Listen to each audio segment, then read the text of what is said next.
Hi friends, welcome to our channel Vaidik Pathshala. और आज से हम लोग स्टार्ट करने वाले हैं क्लास 11 इकोनॉमिक्स का माइक्रो इकोनॉमिक्स। ठीक है। और इकोनॉमिक्स तो आप लोग पहले भी पढ़ ही चुके हो। क्लास 9 में भी पढ़ा है आपने, क्लास 10 में भी इकोनॉमिक्स पढ़ी हुई है। ठीक है। यहाँ जो हम लोग बुक फॉलो कर रहे हैं वो है आपकी संदीप गर्ग जी की बुक। ठीक। हालांकि ये आपको जो एनसीईआरटी है वो भी सेम ही है। तो अगर आप यहाँ पढ़ते हो या एनसीईआरटी से फॉलो कर रहे हो तो एक ही बात है। ठीक है। एनसीईआरटी में क्या है, कुछ एक चीज़ें कम दे रखी है, एक्सप्लेनेशन कम दे रखा है, एक्सप्लेनेटरी फॉर्म में। वो संदीप गर्ग जी की बुक में बहुत ही अच्छे तरीके से दे रखा है। तो अगर आप ले सकते हो वो वाली किताब तो प्लीज़ फॉलो करें। वो बुक बहुत ही बेहतरीन किताब है। ठीक। तो देखिए, ये चैप्टर इंट्रोडक्टरी चैप्टर है। यहाँ पे बहुत ज़्यादा हम नहीं बात करेंगे इकोनॉमिक्स के बारे में। थोड़ा बहुत इंट्रोडक्शन है, जैसे कि आप समझो कि पहली बार कोई है, हो सकता है आप में से ज़्यादातर लोग जो थे बड़े इंटरेस्टेड थे साइंस या किसी और फील्ड में इंटरेस्टेड थे। मैं इकोनॉमिक्स में उतना इंटरेस्ट नहीं था। और अब आप इकोनॉमिक्स आपको पढ़ना ही पढ़ना है डिटेल में, है ना। तो इकोनॉमिक्स अब आप जब पढ़ रहे हो डिटेल में, तो किसी भी और सब्जेक्ट की तरह, है ना, यहाँ भी अलग अलग टर्म्स होंगी जो आपको जाननी होगी। जैसे साइंस में आपने स्टार्ट किया था, तो साइंस में क्या था, जैसे जैसे नई नई टर्म्स आई आप सीखते रहे ना। आपने करंट के बारे में सीखा, आपने ग्रेविटेशन के बारे में सीखा, आपने फोर्स के बारे में सीखा। फोर्स बहुत टाइप के होते हैं, है ना।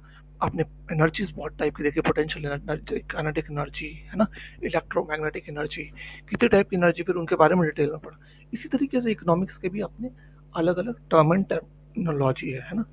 ऐसे ही आप मैथ में पढ़ते हो, बहुत सारी चीज़ें मैथ में पढ़ते हो आप, है ना। तो अलग अलग टर्म्स आप सीखते हो धीरे धीरे मैथ में। कभी आप बचपन में सिर्फ मल्टीप्लाई सीखते थे, हाँ, फिर आपने एडिशन एडिशन सीखा, फिर मल्टीप्लिकेशन सीखा, उससे पहले आपने काउंटिंग सीखी, है ना।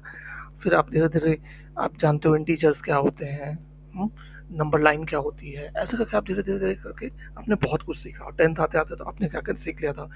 हालांकि बहुत सारे मैथ के सब्जेक्ट बच्चे नहीं होंगे, मैथ में इंटरेस्ट नहीं होगा कईयों का, बट मैं जस्ट फॉर एग्जांपल दे रहा हूँ यहाँ पे, है ना, कि बहुत टाइम, बहुत सारी टर्मिनोलॉजीज यूज होती हैं। इसी तरीके से हम इकोनॉमिक्स को भी पढ़ने के लिए बहुत सारी नई नई टर्म्स सीखेंगे। और जिस तरीके से मैथ आप एक दिन में नहीं सीखे थे, आप कई सालों तक पढ़ते रहे, उसी तरीके से इकोनॉमिक्स सीखने में भी थोड़ा टाइम लगता है। बट हाँ, इकोनॉमिक्स बहुत ही इंटरेस्टिंग सब्जेक्ट है, बहुत आराम से पढ़ोगे और बहुत मजा आएगा आपको। ठीक। चलो, सबसे पहले तो इकोनॉमिक्स पढ़ने से पहले इकोनॉमी क्या होती है, व्हाट इज इकोनॉमी।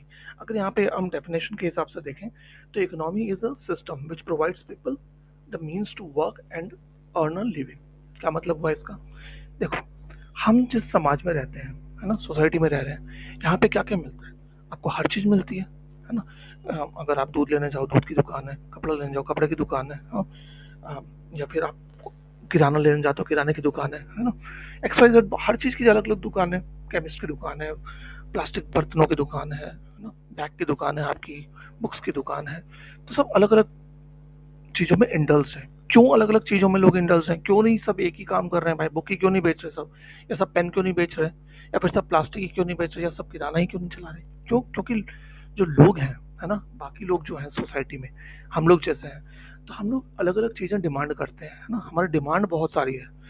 तो जब हमारी अलग अलग डिमांड है, तो उसको फुलफिल करने के लिए भी अलग अलग लोगों ने अलग अलग रोजगार कर रखा है ना। अलग अलग अपना जो अर्निंग का मेथड है वो खोल रखा है ना।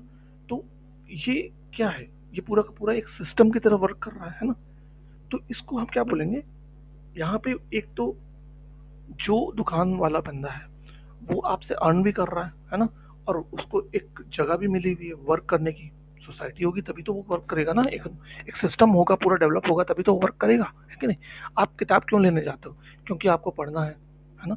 आप किताब लेने जाते हो, कॉपी लेने जाते हो। आप पढ़ क्यों रहे हो, स्कूल में पढ़ते हो आप। स्कूल में भी देखो पूरा इको सिस्टम है आपका। वहाँ टीचर्स हैं, टीचर्स क्यों आते हैं वहाँ पढ़ाने के लिए, उनको सैलरी मिलती है। सैलरी क्यों मिल रही है, क्योंकि उनका जॉब है। जॉब नहीं होगा तो वो कहाँ से खाएंगे, कमाएंगे। वो क्या करते हैं, वो भी जाके कहीं कुछ खरीदते हैं जो सैलरी मिलती है। आप क्या करते हो, फीस देते हो अपने टीचर को पढ़ाने के बदले में, है ना। और वो फर्दर जाकर के मार्केट में एक्सपेंडिचर करते हैं। फिर मार्केट में किसी का फायदा होता है। जो भी दुकान वाले हैं वो क्या कर रहे हैं, क्यों उन्होंने खोली हुई दुकान, ताकि जो उनकी लागत है ना, जो फॉर एग्जांपल वो किताब 100 रुपये में लेके आए, वो आपको 120 रुपये में बेच रहे हैं, तो 20 रुपये जो उनका प्रॉफिट है उससे वो अपनी लाइफ का गुजारा कर रहे हैं, है ना। ऐसे ही सिर्फ 20 रुपये में गुजारा नहीं होता, मल्टीपल चीज़ें बेच रहे हो और एक महीने में कितना बेचते हैं उस पर डिपेंड करता है ना। तो इसी तरीके से आप जाते हो सब्जी खरीदते हो, सब्जी वाला भी थोड़ा सा मार्जिन रख के आपको बेचता है ना। तो आप कह रहे हो, आप सोचोगे सर हर कोई मार्जिन लेके रख के बेच रहा है तो हमें क्या मिलता है। जब आप भी बड़े होगे, आप भी वर्क करोगे, तो आपको भी सैलरी मिलेगी आपकी, है ना। सैलरी आप पहले आपको हो सकता है एक्सपीरियंस कम होगा तो आपको कम मिलेगी, फिर धीरे धीरे जैसे जैसे एक्सपीरियंस होगा आप दूसरी कंपनी जाओगे, आपको और बढ़ा के देंगे वो, है ना। तो आपको सैलरी इतनी होगी कि आप अपनी लाइफ को इजीली मूव ऑन कर सको, ठीक। तो इकोनॉमी क्या है, एक पूरा सिस्टम बना हुआ है जो मैंने आपको समझाने की कोशिश की है ना, जहाँ लोग क्या करते हैं, वर्क भी करते हैं और कमाते भी हैं, ठीक है। चाहे किसी को भी देखो आप, चाहे मैकेनिक हो कोई, हाँ, सब्जी वाला हो, कार वाला हो, या फिर आपका दुकान वाला हो, किसी भी टाइप की दुकान कर रहा हो, सब क्या कर रहे हैं, वहाँ पे वर्क भी कर रहे हैं और अर्न भी कर रहे हैं, है ना। तो ये क्या है, पूरा एक इकोनॉमिक सिस्टम है। हम्म। तो होप आपको समझ में आया हो कि इकोनॉमी क्या है। एक एक सिस्टम होता है जहाँ पीपल वर्क करते हैं और लिविंग अर्न करते हैं।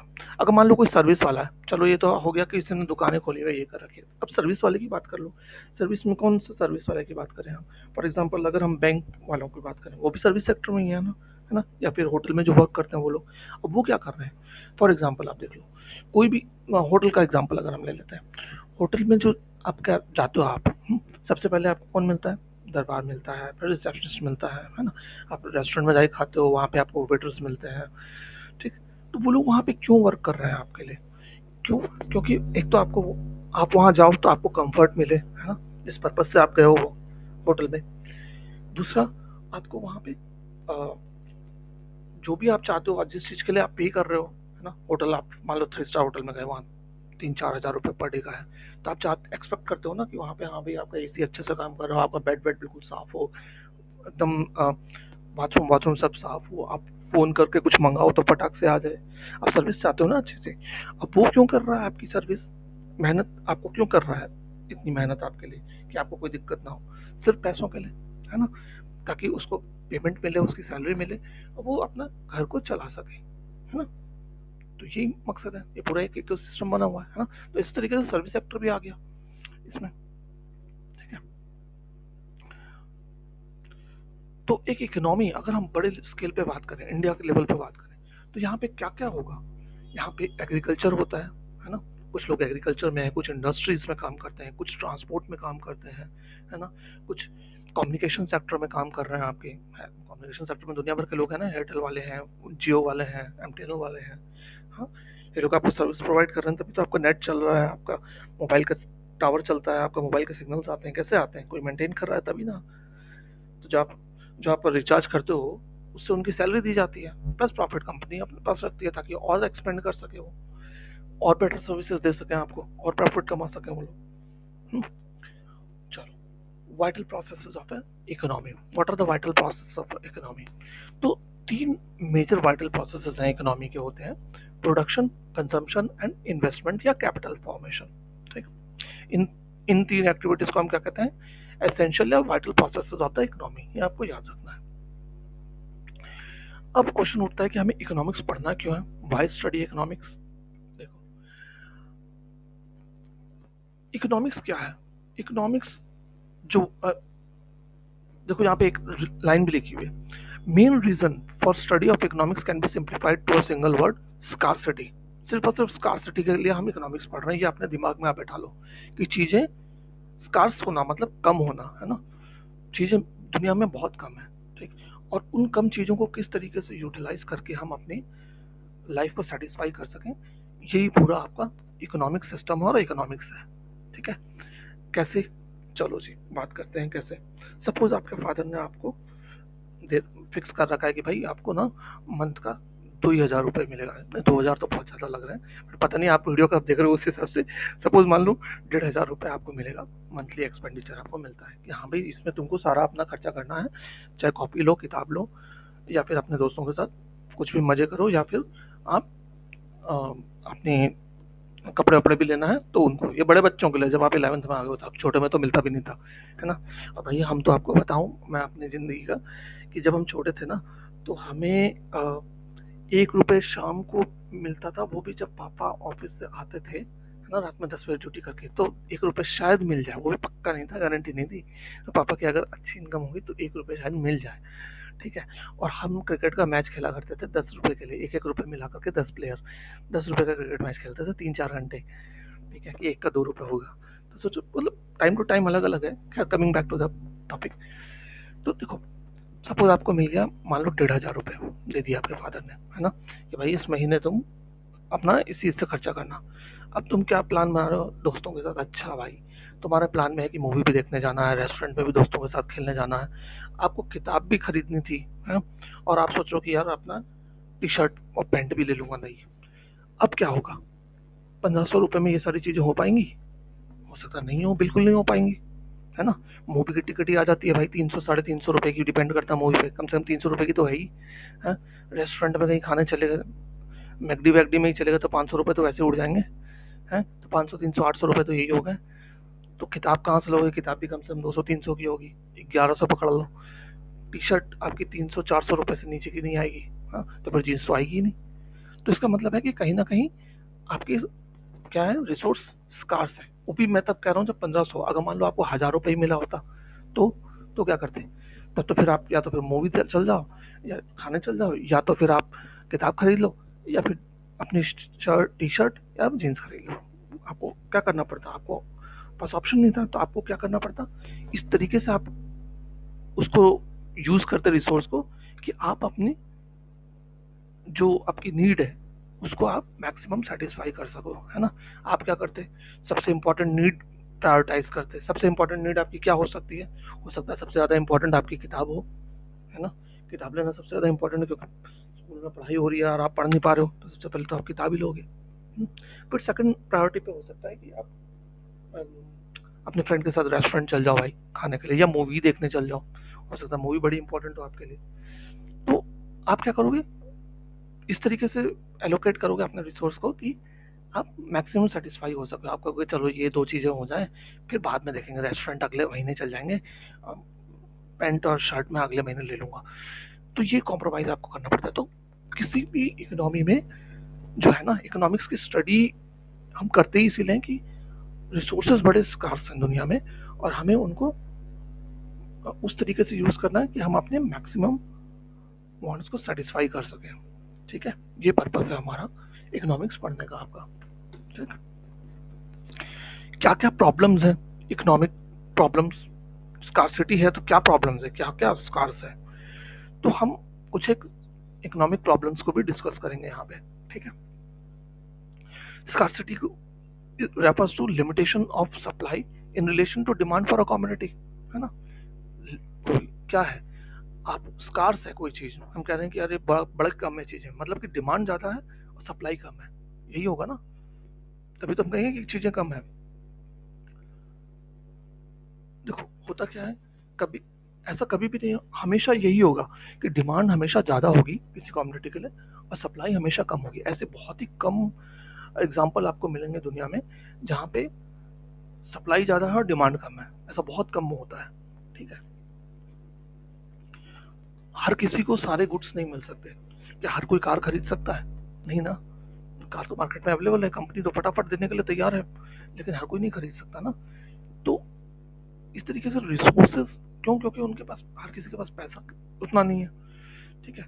और जब लोगों के पास पैसा बढ़ने लग जाता है तो गवर्नमेंट क्या करती है कंट्रोल करने के लिए, या तो कार की प्राइस बढ़ा देगी, या फिर आपके पेट्रोल का प्राइस बढ़ा देगी, है ना। क्यों, क्योंकि कंट्रोल करके रखना है चीज़ों को। अगर मान लो कार ही कार हो, सब ले लें, सब कार ले लें फॉर एग्जाम्पल, तो क्या होगा, एक तो ट्रैफिक जैम की प्रॉब्लम हो जाएगी, पॉल्यूशन की प्रॉब्लम हो जाएगी, तीसरा क्या होगा, पेट्रोल इतना ज़्यादा यूज़ होगा। अब पेट्रोल इतना यूज़ होगा तो गवर्नमेंट को विदेशों से मंगाना पड़ेगा पेट्रोल। पेट्रोल मंगाने के लिए आप जानते हो क्या करना पड़ता है, डॉलर देना पड़ता है ना।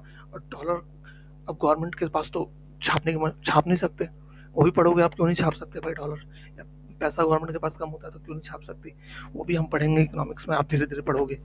तो ये चीज़ें हमेशा से रही हैं, और हर कंट्री में हर जगह होती है, और हर इंडिविजुअल हो चाहे ऑर्गेनाइजेशन हो चाहे कोई भी इकोनॉमी हो दुनिया की, सबको फेस करनी पड़ती है स्कार्सिटी की प्रॉब्लम। ठीक है ना।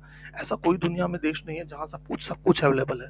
ठीक है। कुछ ना कुछ हर जगह कहीं ना कहीं कमी है, और लोग उसको कहीं ना कहीं इसको क्या बोलते हैं, scarcity of resources call for economizing of resources. Economizing of resources क्या होता है?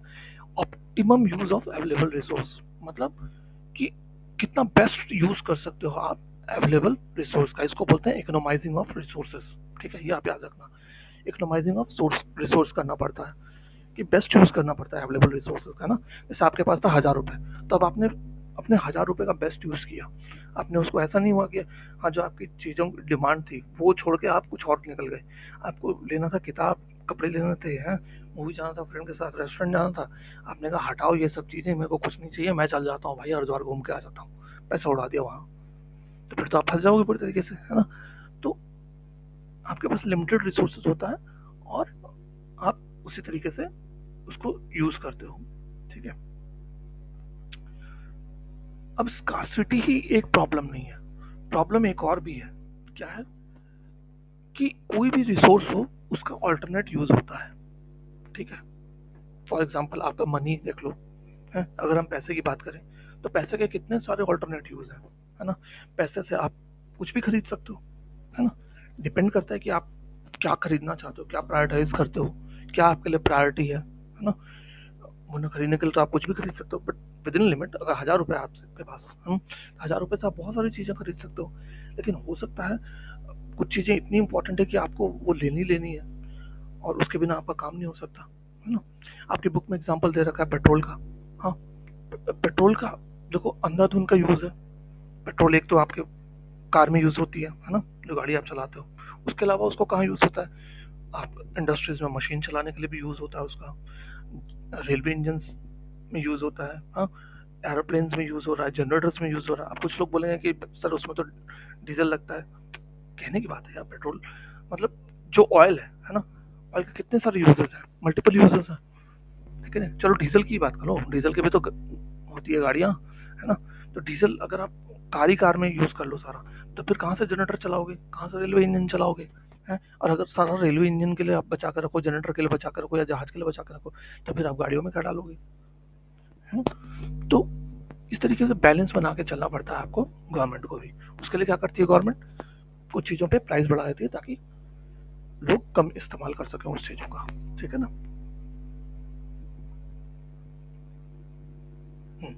आप क्या करते हो? When a commodity is chosen for one use, other valuable users have been rejected, it gives rise to problem of choice, है ना। Problem of choice आ गई अब हमारे पास। एक और नई प्रॉब्लम, मतलब प्रॉब्लम ही प्रॉब्लम है इकोनॉमिक्स में। हमें सिर्फ इकोनॉमिक्स में प्रॉब्लम को ही सॉल्व करना सीखना है। तो आप देखो, आपके पास 1,000 रुपये था। अब आपके पास कितनी सारी चॉइसेस थी, किताब लेना, मूवी देखना, है, रेस्टोरेंट जाना, कपड़े खरीदना, हो सकता है घूमने भी जाना दोस्तों के साथ। अब आपके पास क्या है कि आपको चॉइस करना पड़ेगी इनमें से कुछ ना कुछ। एक आधा ही आप कर पाओगे, बाकी तो छोड़ना ही पड़ेगा। तो ये प्रॉब्लम ऑफ चॉइस हो गई आपके लिए ना। क्योंकि आपने एक दो चूज किया, बाकी को रिजेक्ट करना पड़ा फिलहाल के लिए। तो वो आपके लिए क्या होगी? प्रॉब्लम ऑफ चॉइस बन गई। ठीक है। Scarcity and choice go together. Scarce, एक तो आपके पास रिसोर्स हमेशा स्कार्स रहेंगे, और आपको हमेशा चूज करते रहना पड़ेगा कुछ ना कुछ, और कुछ ना कुछ गिव अप करते रहना पड़ेगा थ्रू आउट लाइफ। ऐसा कभी भी नहीं होगा कि आपके पास 100% आपके पास चीजें हों। ठीक है। चलो, इकोनॉमिक प्रॉब्लम्स। इकोनॉमिक प्रॉब्लम होती क्यों है?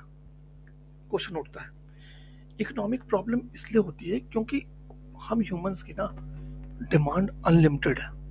हम हम कभी भी सेटिस्फाई नहीं होते किसी चीज़ से। जब हमें कोई एक चीज़ सेटिस्फाई होती है ना एक चीज़ से, हम तुरंत उसको दूसरी चीज़ मांगने चालू कर देते हैं। और जो रिसोर्सेज हमारे पास होते हैं उसके ऑल्टरनेटिव यूजेस बहुत सारे हैं, वो भी हमने देखा, भी सीखा, है ना। अब देखो, फॉर अनलिमिटेड वांट्स कैसे होती हैं सर, आप सीख लो, देख लो कैसे होती हैं। अभी पहले हम कौन सी फ़ोन खरीद यूज़ करते थे? एक सिंपल फ़ोन यूज़ करते थे। फिर हमने देखा अरे यार ये फ़ोन बकवास है। फॉर एग्जांपल हम पहले यूज़ करते थे वीवो का फ़ोन, फिर हमें लगा यार मज़ा नहीं आ रहा वीवो का फ़ोन, ये 10,000 वाले में थोड़ा महंगा खरीदता हूँ, 20,000 वाला। 20,000 का लिया, कुछ दिन चलाया, उसमें कैमरे में मज़ा नहीं आ रहा, उसका एंड्रॉयड सही नहीं है, हाँ, गेम खेलने में मज़ा नहीं आ रहा, दूसरा फ़ोन लेते हैं। फिर आप हो सकता है किसी ने फ्रेंड ने आपको बोला अरे यार वन प्लस ले ले, बढ़िया फ़ोन है, आपने वन प्लस लिया, कुछ दिन यूज़ किया, फिर मज़ा नहीं आ रहा, फिर आप कोई दोस्त बोलेगा अरे यार आईफोन ले ले, आईफोन बहुत बेहतर है, घर गए गाली खाई, है आईफोन लेगा पहले पढ़ ले, चलो मान लो आपके घर वालों ने आईफोन भी दिला दिया आपको। अब आईफोन आप कुछ दिन यूज़ करोगे, फिर आप कहोगे अरे यार मज़ा नहीं आ रहा, कुछ और बड़ा वाला आईफोन लेता हूँ मैं, इससे भी न्यू वाला। आईफोन तो हर साल न्यू आता है, अब आप हर साल नई डिमांड करोगे, उसमें भी नए फीचर्स वो डाल के देते हैं कुछ ना कुछ। अब ऐसे तो ये अनलिमिटेड डिमांड होती है, हमेशा होती है। चाहे ये फ़ोन का एग्जांपल मैंने ले लिया, आप देख लो कपड़ों का एग्जांपल देख लो, हैं? आप आज नए कपड़े लोगे, फिर नया फैशन आ जाएगा, फिर आप कहोगे अरे यार ये भी होना चाहिए, फिर कुछ दिनों बाद नया फैशन, फिर जूतों में आप चल जाओगे, है ना? तो कुछ ना कई बालों में अलग अलग करोगे आप। तो आपके अनलिमिटेड डिमांड्स हैं, डिमांड्स का कोई एकदम लिमिट ही नहीं है। जैसे ही आपकी एक डिमांड सेटिस्फाई होती है, नई डिमांड खड़ी हो जाती है, और ये एप्लीकेबल है हर ह्यूमन के लिए, ठीक है, किसी पर्टिकुलर के लिए नहीं, हर ह्यूमन, हर कोई ऐसे है, ठीक है। और उन जो वांट्स है उनको सेटिस्फाई हम कैसे करते हैं? रिसोर्सेज से। रिसोर्सेज क्या है, बहुत ही लिमिटेड है ना? तो रीजंस फॉर इकोनॉमिक प्रॉब्लम क्या है? तीन रीजंस है, हम लोग यहाँ पढ़ेंगे।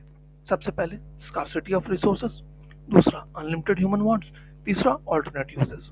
ठीक, कहीं ना कहीं हम तीनों को बहुत डिटेल में पढ़ चुके हैं, लेकिन फिर से एक बार पढ़ लेते हैं। रीजंस फॉर इकोनॉमिक प्रॉब्लम तीन है, कौन कौन सी? Scarcity of resources, unlimited human wants and alternate uses. एक एक करके फिर से देख लेते हैं। स्कार्सिटी ऑफ रिसोर्सेज, रिसोर्सेज कौन कौन से होते हैं, हम किन रिसोर्सेज की बात कर रहे हैं? रिसोर्स होता है आपका लैंड, लेबर, कैपिटल।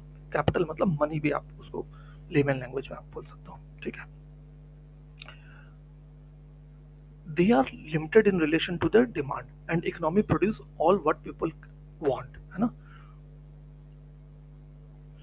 अब देखो, किसी भी कंट्री में जो है, आप कुछ भी खरीद रहे हो, वो कहाँ बन रहा है? किसी फैक्ट्री में बन रहा होगा, है ना?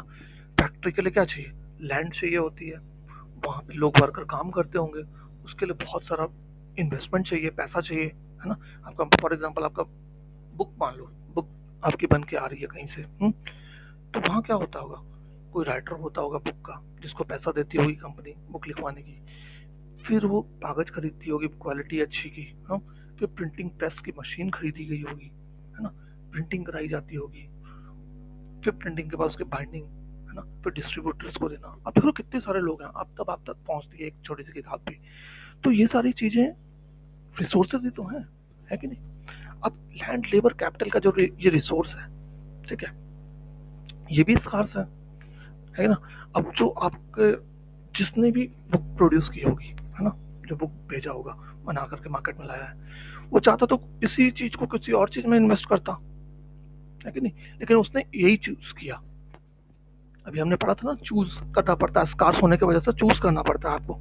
तो उसने ये चूज किया, क्यों? क्योंकि उसके पास भी अनलिमिटेड पैसा नहीं होगा, है, लिमिटेड पैसा होगा, तो उसने इसी में लगाया पैसा, ठीक है।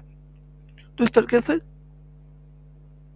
स्कार्सिटी, हर चीज की रिसोर्सेज के एक लिमिट है ना? कैपिटल का भी, लैंड का भी, है ना, और लेबर का भी। लेबर ऐसे थोड़ी है कि अनलिमिटेड लेबर है, लेबर भी लिमिटेड है ना मार्केट में, और उनका प्रॉपर यूज करना जरूरी है, ठीक। अनलिमिटेड ह्यूमन वांट्स, ये अभी हमने बड़ा डिटेल में पढ़ा यार, कि human wants are never ending. सबसे पहले तो they can never be fully satisfied. As soon as one want is satisfied, another new want emerges. Wants of the people are unlimited and keep on multiplying and cannot be satisfied due to limited resources. ठीक है? Human wants also differ in priorities. All wants are not of equal intensity. ठीक, ये हमने पढ़ा कि human wants तो कभी भी खत्म नहीं की जा सकती। अब कभी आपको ये चाहिए होता है, कभी आपको वो चाहिए होता है ना? कभी आप कहोगे मेरे को जीन्स चाहिए, कभी आपको शर्ट चाहिए, कभी मोबाइल चाहिए, कभी जूते चाहिए, कभी आपको दोस्तों के साथ घूमने बाहर जाना है, हाँ, कभी आपको चाहिए होता है कि भाई मैं वहाँ क्या खाऊं, गोलगप्पे खा के आऊँ, कभी टिक्की खा के आऊँ। कुछ ना कुछ आपका हमेशा चलता रहता है, आपकी डिमांड हमेशा चलती रहती है, कभी भी आपकी खत्म नहीं होती वांट, है ना?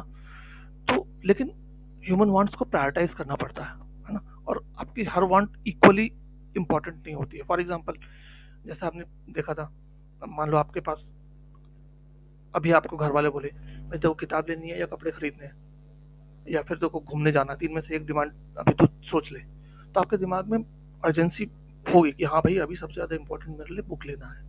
हाँ? या हो सकता है आपके लिए सबसे ज़्यादा इंपॉर्टेंट हो भाई कपड़े लेने हैं, मेरे लिए नए कपड़े चाहिए भाई, दोस्त की पार्टी में जाना है। तो हर किसी के लिए अलग अलग प्रायोरिटी हो सकती है, किसी के लिए बुक होगी, किसी के लिए कपड़े होंगे, किसी के लिए घूमने जाना होगा। ठीक है, तो ये डिपेंड करता है पीपल टू पीपल। तो if all human wants have been of equal importance, then it would have been impossible to make choices. हाँ, अगर तीनों ही इंपॉर्टेंट होती, फॉर एग्जाम्पल भाई किताब भी चाहिए मेरे को, कपड़े भी चाहिए और घूमने भी जाना है, तो फिर तो बड़ा मुश्किल हो जाता घर वालों के लिए भी, है कि नहीं?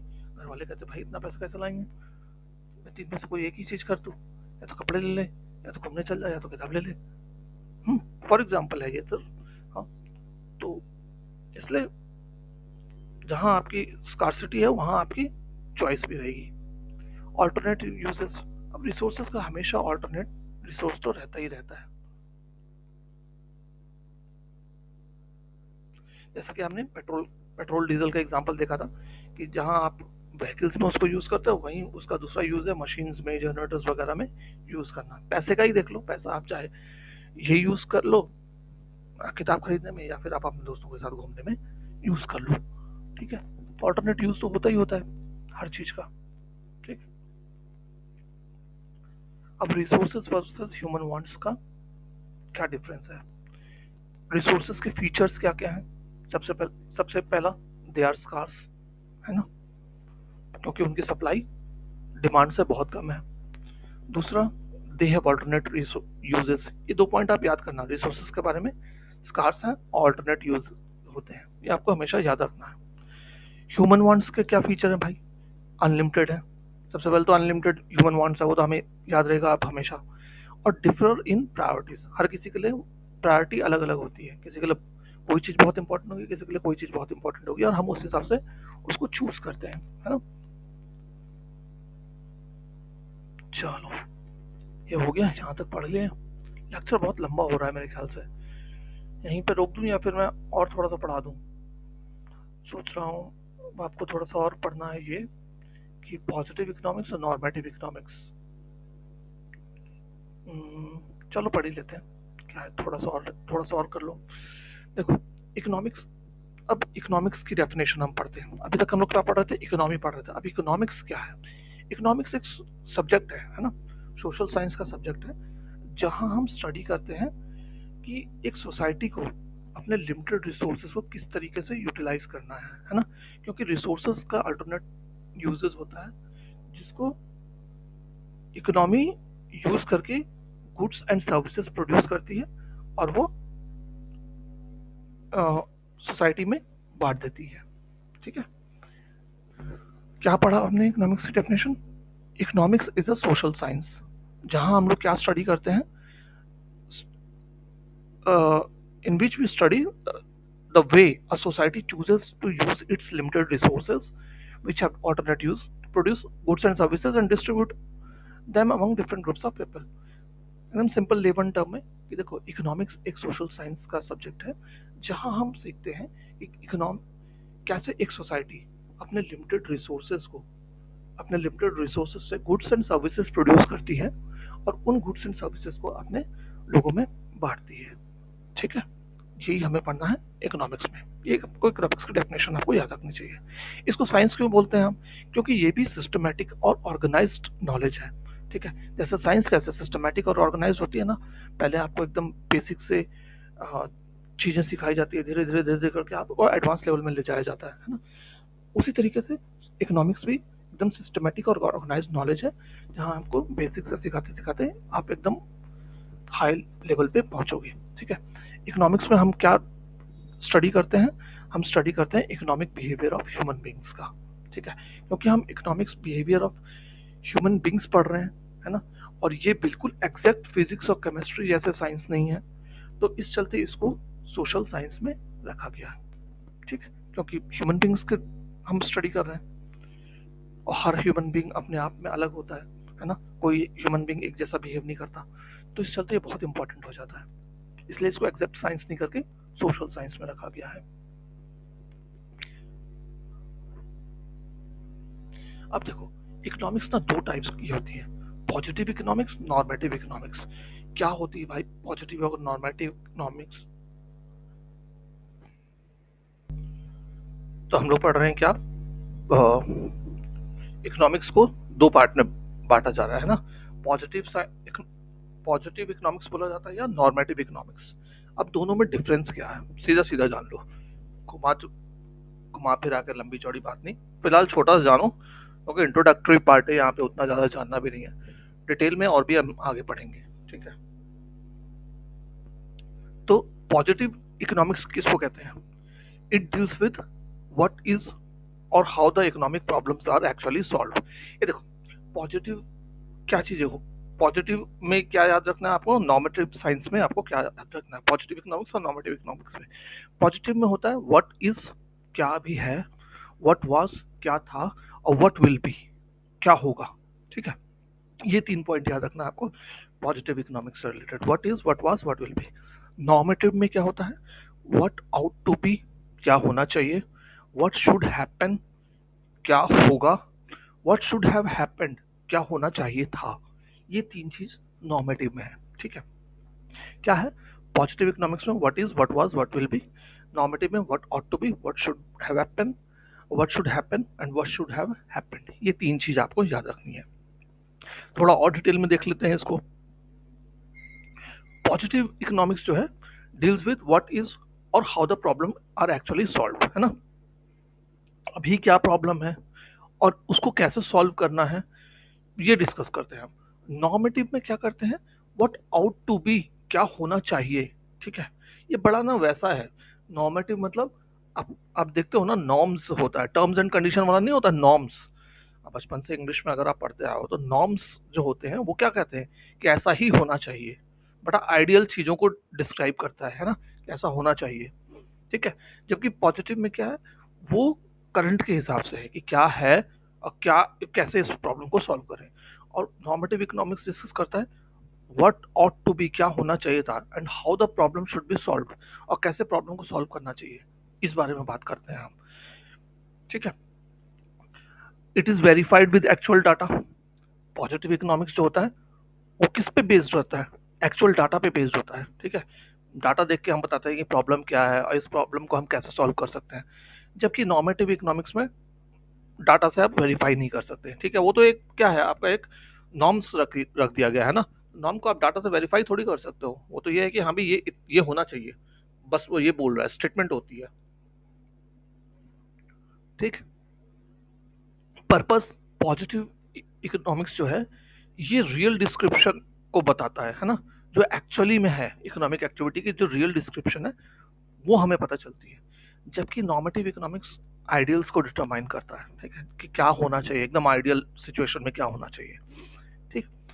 सजेस्टिव वैल्यू अगर आप करो तो it is based upon facts, positive economics is based on facts and दस नॉट सजेस्टिव। ये सजेस्टिव नहीं है, यहाँ पे कोई सजेशन नहीं दिया जाता, बल्कि जो चल रहा है ना, जो प्रॉब्लम है वो बताई जाती है, और उसके हिसाब से क्या क्या स्टेप्स लेके प्रॉब्लम को सॉल्व किया जा सकता है वो एक्चुअल प्रॉब्लम पे डिपेंड करता है, ठीक है।